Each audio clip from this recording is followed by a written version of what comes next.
Bonjour, nous sommes le mercredi 2 août et je vous propose la situation des cultures de cette semaine. En ce qui concerne les maïs, les stades vont de floraison femelle plus 15 jours à grains laiteux pour les parcelles les plus avancées. Les parcelles les plus avancées étant au stade grains laiteux, on peut penser que les premières récoltes de maïs fourrage auront lieu à la fin du mois d'août dans les secteurs les plus précoces. En ce qui concerne les ravageurs, on trouve toujours un peu de pucerons, toujours pas de Rhopalocifum paddy, le puceron le plus dangereux. À surveiller tout de même puisque les pucerons peuvent faire des dégâts jusqu'au stade grain laiteux du maïs. De toute façon, les auxiliaires comme les coccinelles sont là en nombre et gèrent les populations. En ce qui concerne les pyrales, le vol a encore diminué par rapport à la semaine dernière. Donc là, on arrive vraiment à la fin des vols. Je vous propose maintenant de faire un point sur les variétés escourgeons. Donc je vais m'appuyer sur les résultats du réseau Arvalis et des essais effectués au niveau des chambres d'agriculture, donc principalement dans l'Oise et dans le Nord-Pas-de-Calais. La variété qui arrive en tête dans tous ces essais, c'est la variété Pixel. Donc c'est une variété brassicole, elle est en validation technologique cette année. Elle présente le meilleur rendement. Attention tout de même, elle est quand même moyennement sensible aux maladies. En ce qui concerne les hybrides, donc elles sont toujours bien placées. On va retrouver Mangou, Tech2 et Jet2 qui sont dans le top 5 des essais. Par contre, on n'a pas les gains de 5 à 7 quintaux pour pouvoir rembourser le surcoût de semences. Par contre, ces variétés présentent quand même l'avantage d'être vraiment très régulières avec peu d'écart entre les essais.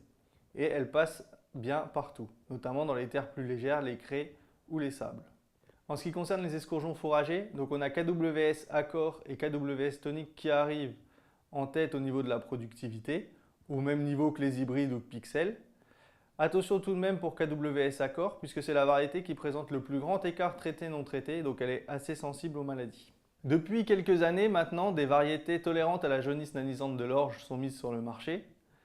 Attention toutefois, ce sont des variétés qui sont tolérantes, donc dans des essais à forte pression, elles perdront que 8 quintaux par rapport aux autres qui vont en perdre une vingtaine. Ces variétés sont Rafaela ou Amistar. Pour l'instant, au niveau de la productivité, c'est assez limité puisqu'elles sont en deuxième moitié de classement. Mais avec l'arrêt du gaucho, c'est un critère à prendre en compte pour les années futures. Pour les références étincelles et isocèles, elles sont en milieu de classement cette année et elles deviennent un peu plus sensibles aux maladies par rapport aux autres années.